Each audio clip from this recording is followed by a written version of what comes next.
Lok Sabha panel స్పీకర్గా మాజీ DGP.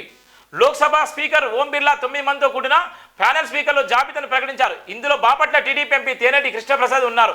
ఆయనతో పాటు ఎంపీలు జగదంబిక పాలు, ఏ రాజా, పిసి మోహన్, సంధ్యారాయ్, దిలీప్ సైకియం, షెల్టా, కకోలి ఘోష్, దస్తీదార్, అవధేష్ ప్రసాదులు ఉన్నారు. వీరంతా ప్యానెల్ స్పీకర్గా సభ నిర్వహణలో ఓం బిర్లాకు సహకరించిన నేపథ్యం ఉంది. నిజంగా ఒక అదృష్టవంతుడు తేనేటి కృష్ణప్రసాద్. మల్పు వ్యవస్థాపకులు, మాజీ డీజీపీ, ఇప్పుడు ప్రస్తుతం టీడీపీ బాపట్ల ఎంపీగా ఉన్నటువంటి తేనేటి కృష్ణప్రసాద్ ఐపీఎస్ గారు నిజంగా చాలా ఉన్నతమైనటువంటి భావజనమైన వ్యక్తి.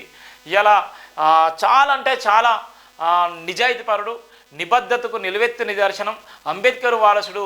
ఇక్కడ ఉన్నటువంటి అనేక సందర్భాల్లో అనేకమైనటువంటి విషయాలు కూడా చెప్పేటువంటి ధైర్యశీలి. ఈరోజు ఆయన పార్లమెంట్లో ఇలా ప్యానెల్ స్పీకర్గా నియమించిన నేపథ్యంలో ఇలా చాలా వరకు అయితే సంబరాలు చేసుకున్న నేపథ్యం ఉంది. ప్యానెల్ స్పీకర్గా స్పీకర్ లేని సమయంలో అక్కడ ఉన్నటువంటి ప్యానెల్ స్పీకర్గా ఎవరుంటే కూడా ఆ సభను నడిపించేటువంటి బాధ్యతగా ఈ ప్యానెల్ స్పీకర్లకు ఉంటుంది.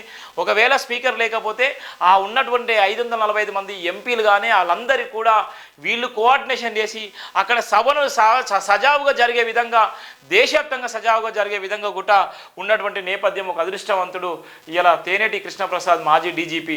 నిజంగా ప్యానెల్ స్పీకర్గా ఎన్నికైన నేపథ్యంలో ఆయనకు జేబీఎం టీవీ కూడా శుభాకాంక్షలు కూడా తెలియజేస్తున్న నేపథ్యం కూడా మనం చూస్తున్నాం.